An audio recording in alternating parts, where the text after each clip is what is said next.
2 million forced from their homes as a massive storm reaches the southern U.S. coast. Have the Americans bought better protection 3 years after Hurricane Katrina devastated Louisiana? And how can poorer countries cope with such massive natural disasters? This is Inside Story.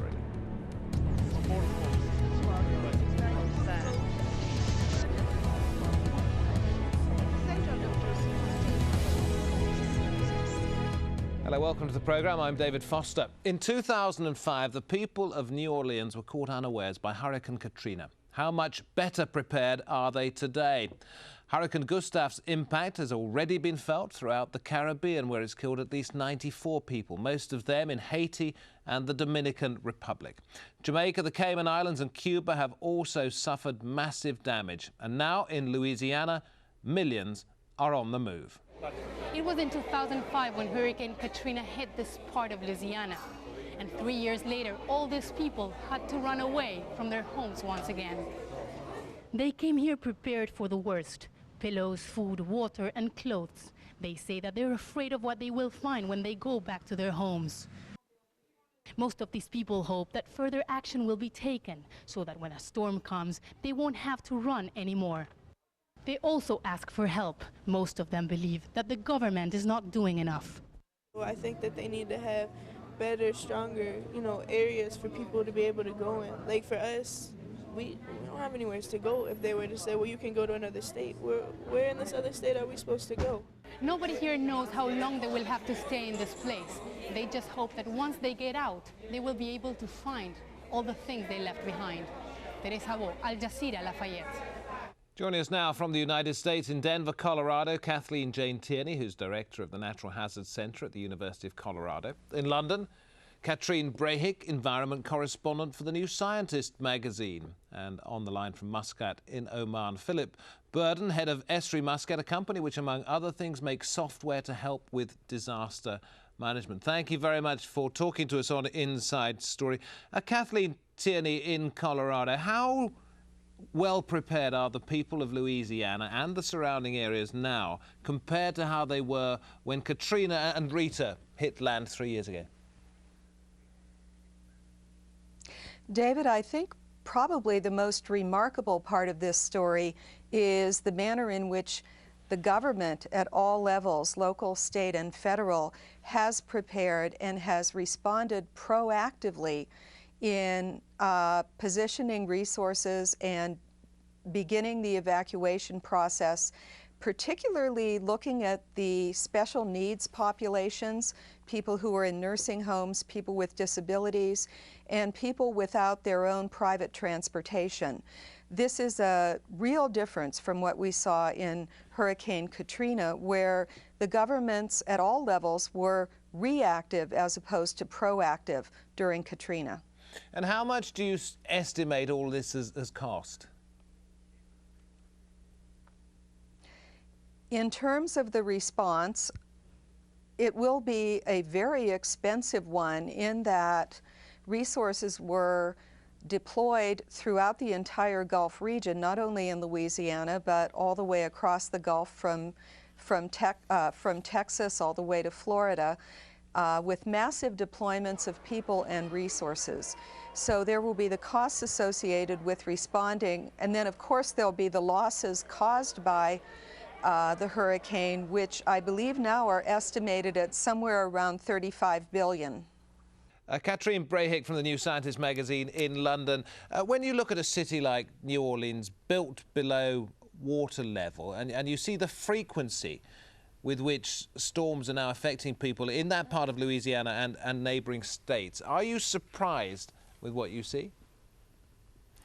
I think that Kathleen is probably better positioned to answer that question, but obviously when we talk about damage that's caused by a hurricane, then that's tightly linked to where people are and whether or not the two actually meet, the hurricanes and the people. And so obviously in the long term, something that needs to be addressed is where we locate the bulk of our populations, and if there's something that can be done to protect them if they're in vulnerable positions. And that applies a lot of across the people world, worldwide seem to be now living on the coast, many more than before.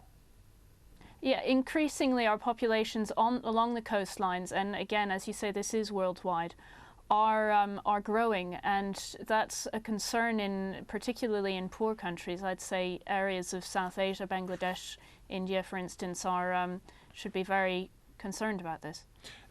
Yet in Bangladesh, when they had a major storm several years ago, there were so many people who lost their lives. The last time it happened, I think the casualty count was a great deal less.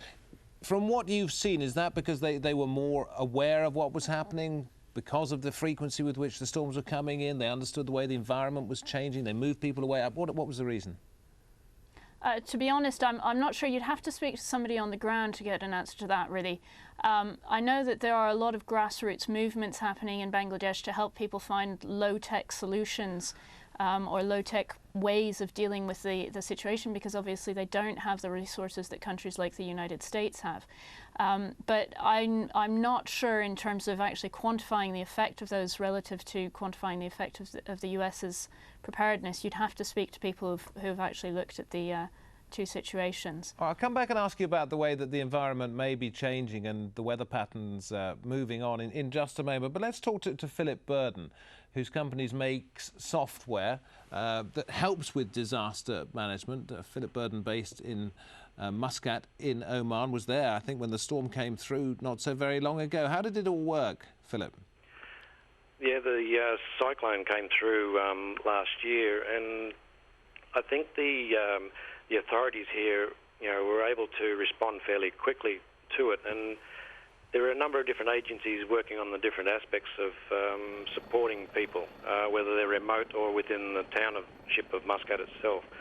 But what is key is to get the exchange of information between different organisations as quickly as possible, because everybody needs to get access to information in order to send the teams into the right directions as to where it's needed most. Katrine Brehig, I don't know whether you were able to hear what she had to say. She suggested that low-tech solutions in poorer countries were likely to be the answer. Software programs such as yours, are they of any use to people like this? Most definitely. I mean, our GIS products are used in various scenarios. Like even in the poorer countries, when the tsunami went through, for example, our company was pretty quick to try and get people on the ground there to help collect data and feed that into the different systems that were around to help with the management of the disaster. So even though the country may not have direct funding to do it, there are organisations like the UN that is trying to help address the issue of making sure countries are better risk disaster tolerant. Katrine, in London, in your role as an environment correspondent, do you think the world is changing? Are we seeing more of these natural disasters than we were some years ago? I think the world is definitely changing. There's not much doubt about that these days. In terms of the number of natural disasters, and in terms of hurricanes in particular, there's a number of studies that have suggested that both the number and the intensity of hurricanes has increased over the past 30 to 50 years.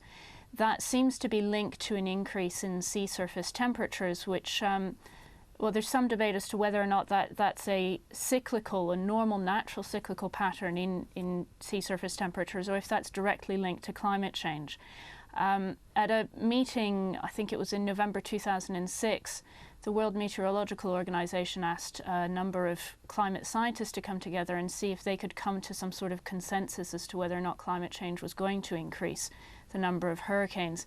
And their conclusion after a few days was that it's likely that it will, but they don't have any definitive proof.